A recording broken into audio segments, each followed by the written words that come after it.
So ayan guys, may nakita tayong bagong itlog na ibon. Nagugutom, nahulog lang.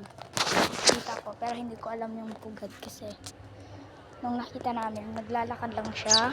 Ayan o, gugutom siya. So papainin na muna natin siya. Kaya tara, pakainin na muna natin. Let's go. Teka lang guys ah. Lagay ko lang talaga siya. Aalagaan natin to. Tara.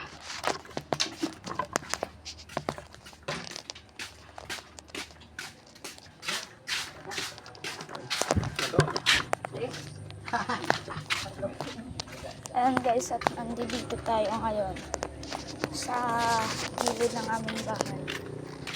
Ayan. Lalagay na muna natin dito sa sabit. Tatay niya ata yan. Hindi ko alam. Ayan o. Tatay niya ata yan. Ito pa yung nakuha nating ibon ay Maya. Ayan. Maya po to. Maliit pa. Hanapan natin siya ng ibon sa dahon.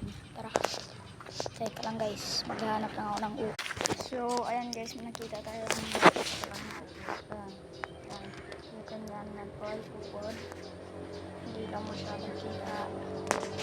Pakain po natin to. Teka lang. Taparin sila.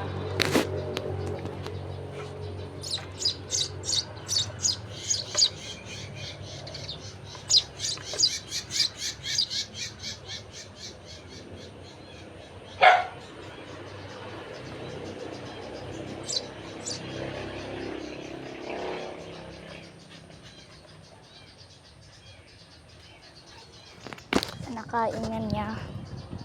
Ayan. Ayan. Teka lang guys, hanap ako ng isa para yung nanay at tatay ay nagwawala na.